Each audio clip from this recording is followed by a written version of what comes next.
all-regional chorus, all-state chorus, district choral festival, anything goes, and last but not least, New York City.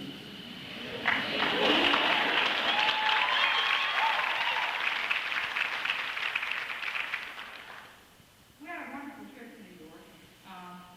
I think some of the parents were, when I said the word New York, they thought, oh, that's such a bad place. Well, not really. We saw lots of nice things happen. We did one real nice thing. The first night we were there, we decided to go on the Staten Island ferry. So all the kids and chaperones and stuff, we go inside the waiting area. And the ferry was supposed to come at 10 o'clock, but it was off schedule, so it didn't get there until 10:30. So we had approximately 40 minutes to wait around and wait for the boat to come over. We were standing together in a circle, and this elderly little man came up and he said, do you know the song Amazing Grace? And I said, well, yes, as a matter of fact, I do. We do. Because Ensemble had done it at one of the churches this past year. So we started singing Amazing Grace. Well, if you can imagine, all of these kids sort of in a big circle singing, and the people that are in the waiting area, they start coming around and forming a big circle with us. It's one of the most gratifying experiences of my entire life. Well, this little man sort of hung on to us. So after we sung Amazing Grace, we started singing some of the other repertoire that we had done over the past year. The ferry came in, we got on, and he and his three little companions, wherever we went, they went. It was kind of neat, wasn't it? I mean, we couldn't do anything wrong with the people on this boat.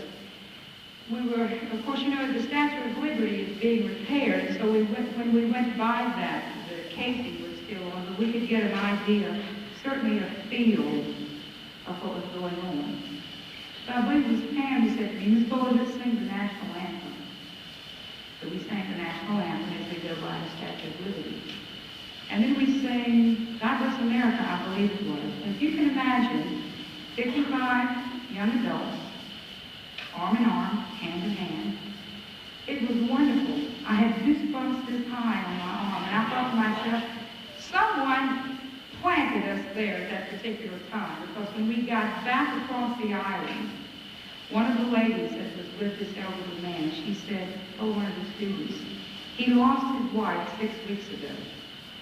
And that entire span of 6 weeks, he had shown no sign of enthusiasm or really caring about living. But that night at 6:30, they had gone to the St. Patrick's Cathedral, one of the masses, and then decided to take the boat on Staten Island across the island. Excuse me. And he was right there with us, and when they left, they said that was the first sign of life that he had shown in 6 weeks. As far as I'm concerned, that's what music is all about. It's not so much doing it for ourselves as what we do for you, as people. Do you agree with that?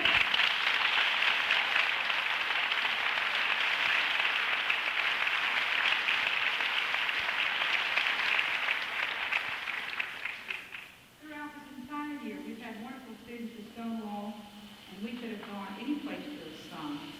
But if we had not had a lady at the keyboard who was competent, who liked what she was doing, who was willing to put in all the time. Our performances would not have been what they have been. Standing to my left is Maya Peters, who said, my accompanist all year, will be back next year. Maya, I cannot tell you what a joy it is to have you here. She's a fine lady, not only is she musically, but she gets along well with the kids. They like her. I think it's sort of mutual admiration society. We have a nice